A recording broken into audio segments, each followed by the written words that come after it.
My name is Barbara Epling. Barb, how old were you when the bridge collapsed? Well, that was 45 years ago, so I was probably about 45. Okay. What do you remember from the... It happened, of course, on Friday evening, and my husband had the river business, and we seldom took vacations except on Christmas. We took our, one weekend, we took our 6 children and went to Cincinnati. Spent the night and shopped and just had a nice time.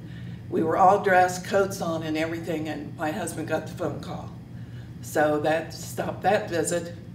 But then he left because he had a crew coming in from West Virginia. They had a job over there, and he was most concerned if they were on the bridge. So that's what, he was gone the rest of the night, and communication was the worst, because then if you wanted to get on the phone to check with somebody, so you were talking to anybody at that time. So that's how important that is. I could not leave to go help. I'm a retired nurse, but had to stay home with my children and just be there for people that wanted to call, and Miles' crew, but Miles' crew was safe and everything went well. We were very fortunate.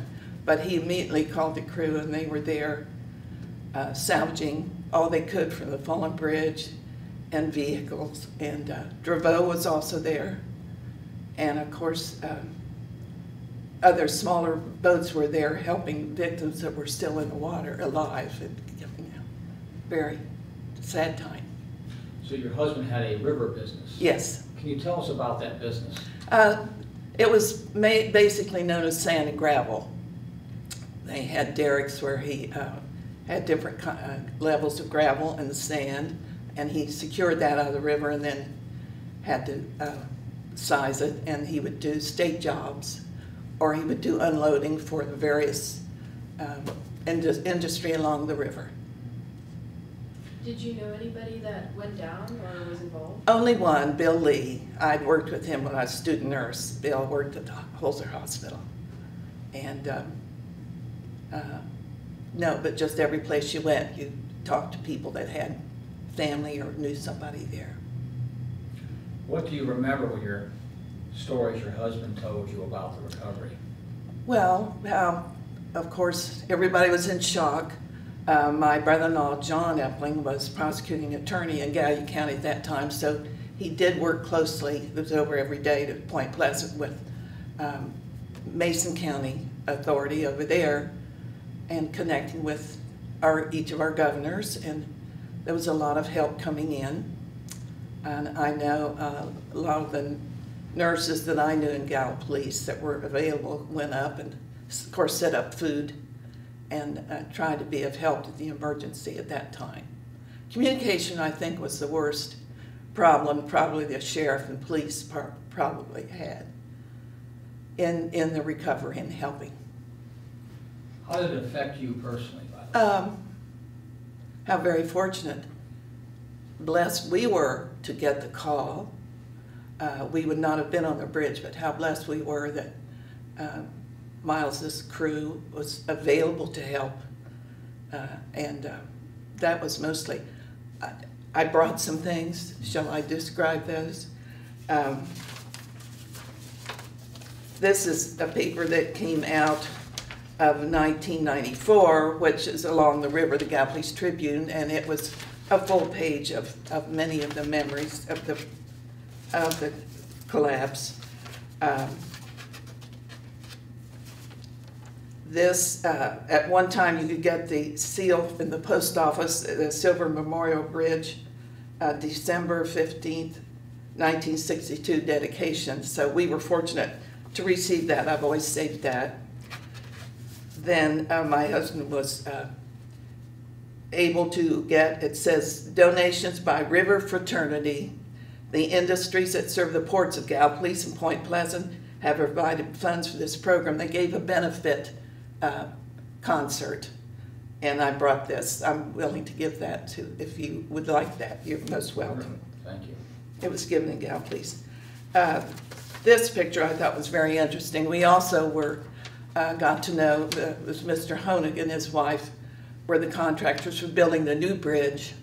We had them in our home and many times, and they were just super people. I remember Miles commenting that Mr. Honig's wife, that was her job, he had everything laid out at night for the next morning's work. The progress on that bridge was very, very good, very rapid. I think he was pleased.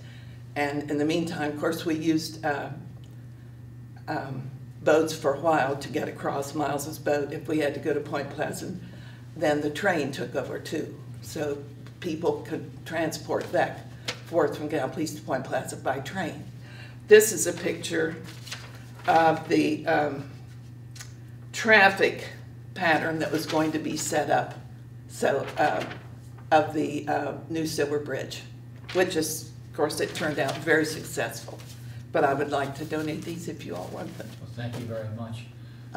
Anything else? When you went to, let's say, Bob Evans or a restaurant afterwards, what were the conversations like when you met people? Personal experiences. We went to one, I took my mother, we went to one memorial service at Grace Methodist Church in Gallipolis that was one of the meeting points that night for relatives to come and get information. And we went to a later memorial service, and there were several of the victims' families there. We were able to talk with them. I don't think there were any very young people except one child. I think a 3-year-old might have been younger, which was different from what we've had from the Connecticut school thing. And of course, we just had that memorial this past weekend, and reminding us just of the day before was the 45th anniversary of our loss of so many. We lost 64, I think, at the Silver Bridge. So it's hard. My voice is trembling. Yeah. It's an emotional time. Yes, it is. Yes. You feel it helped define the area in some way? Yes, my sister at that time lived in California, and she called us the very next day. She said, I saw your boats from NBC coverage where she lives in Santa Maria, California. So yes, it was nationwide. Hadn't happened, I don't think, before. That was the only suspension bridge, I think, that had fallen. It was a unique bridge, Dr. Holzer. We were fortunate to have it. Dr. Holzer was the mainstay, one of them, in getting that bridge in. Do you remember Dr. Holzer? Oh yes, I was a student nurse, and he was still semi-retired. He was making rounds, so we would have to accompany him making rounds. My father was in the Postal Service. He was an assistant postmaster, and also I think if Dr. Holzer had the only airport in Gallipolis at that time, and it was a dirt airport, and the first airmail was coming into Gallipolis. So my father took me up. I was in early grade school, and I remember they had 2 poles with a rope and a bag of mail hanging on. And we saw the airplane come down and pick it up with a hook and go off. So we were fortunate to have Dr. Holzer too. Great. Any other memories you'd like to share with us? I can't think of any at this time. A lot of history in this area though. I think it's wonderful. For a rural area, there's a lot here. But we had, as I say, the 6 children, and we had to take them out of town at times to expose them to things, but it's a wonderful place to live. Great community. I volunteer now for the sheriff and for the police department, and I couldn't be more proud of this place.